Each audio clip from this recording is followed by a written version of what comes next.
अमरावतीतील औषध विक्रेते उमेश कोल्हे यांनी नुपूर शर्मा यांच्या समर्थनार्थ पोस्ट टाकल्यानं त्यांची हत्या करण्यात आली।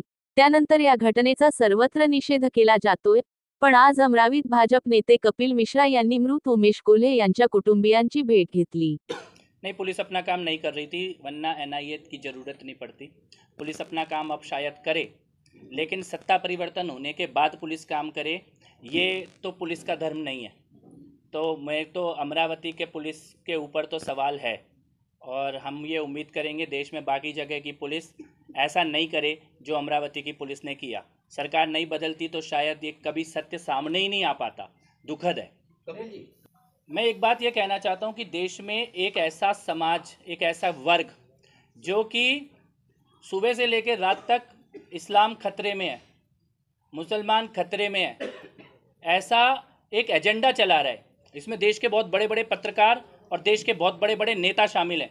इनका जो 24 घंटे का ये झूठा एजेंडा है, वो पत्रकार, वो नेता ऐसी सभी हत्याओं के जिम्मेदार हैं, क्योंकि वो रेडिकलाइजेशन को बढ़ावा दे रहे हैं।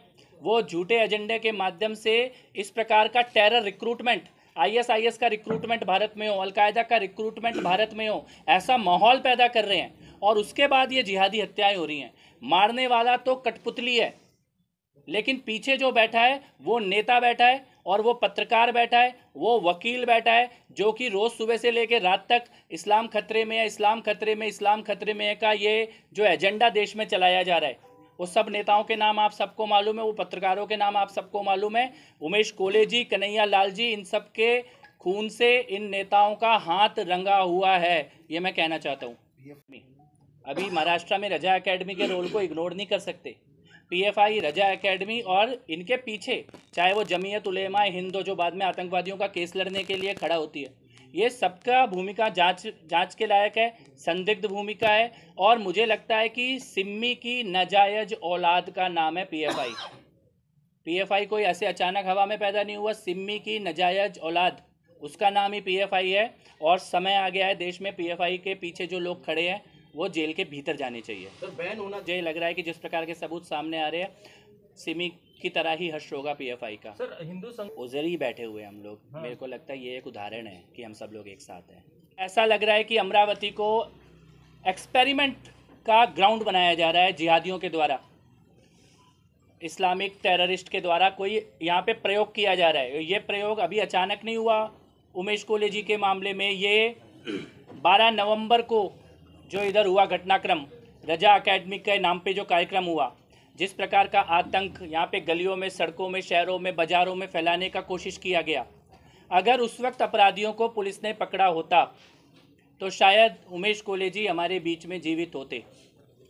लेकिन ये सवाल मैं पूछना चाहता हूँ कि यहाँ के जो कमिश्नर साहब है, यहाँ की जो पुलिस व्यवस्था है, कभी अपने दिल में भी झांक के देखना, अपनी अंतरात्मा में भी झांक के देखना। सरकारें आएगी जाएंगी, बदलेंगी, लेकिन आप अगर आतंक को छुपाओगे, दहशत को छुपाओगे, टेररिज्म को छुपाओगे, तो उसका कीमत ऐसे बेगुनाह लोगों को चुकाना पड़ेगा, निर्दोष लोगों को चुकाना पड़ेगा, ये आपके हमारा परिवार को चुकाना पड़ेगा।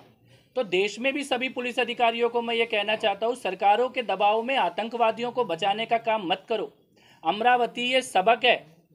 इधर पुलिस एक तरह से बिछ गई थी सरकार के दबाव में आतंकवादियों के सामने। ऐसा नहीं होना चाहिए।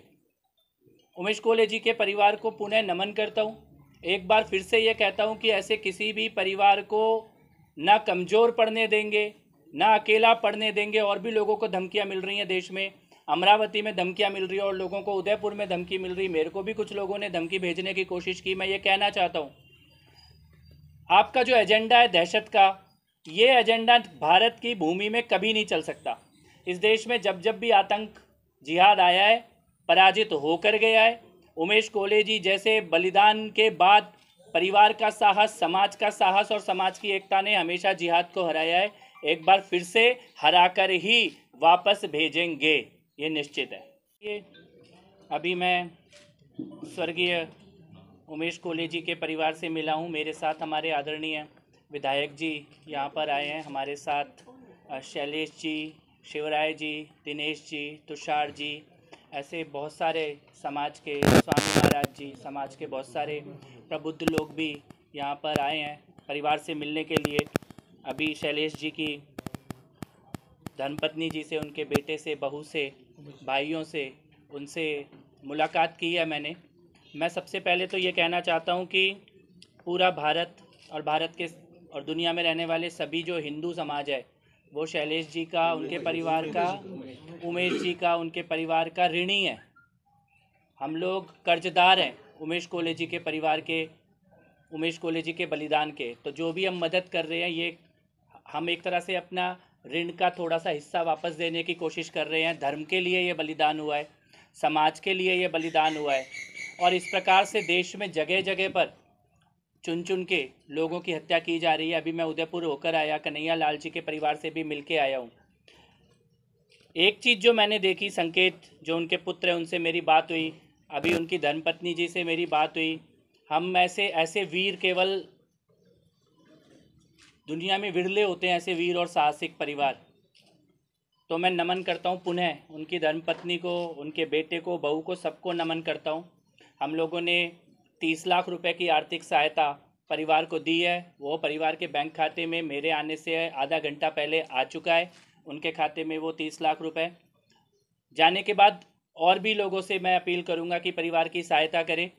कोशिश करेंगे कि और सहायता परिवार के पास आए। कानूनी मदद, देश में कोई भी वकील की आवश्यकता पड़ेगी जांच के लिए, न्याय के लिए, हम लोग परिवार के साथ खड़े हैं। एक संकल्प हम लोगों ने लिया है कि जिहादी हिंसा से पीड़ित किसी भी हिंदू के परिवार को ना कमज़ोर पड़ने देंगे और ना अकेला पड़ने देंगे, क्योंकि उनका एजेंडा केवल एक है, दहशत फैलाना, आतंक फैलाना। एक को मारो और 1 लाख को डराओ।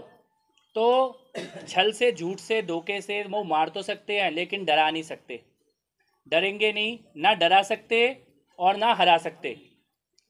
तो ये संकल्प लेके हम लोग पूरे देश में कहीं भी ऐसा कोई पीड़ित परिवार होगा, उसके साथ सारे दुनिया का हिंदू समाज खड़ा हुआ है। ये हम लोग संदेश देना चाहते हैं उन सबको जो आतंक फैला रहे हैं।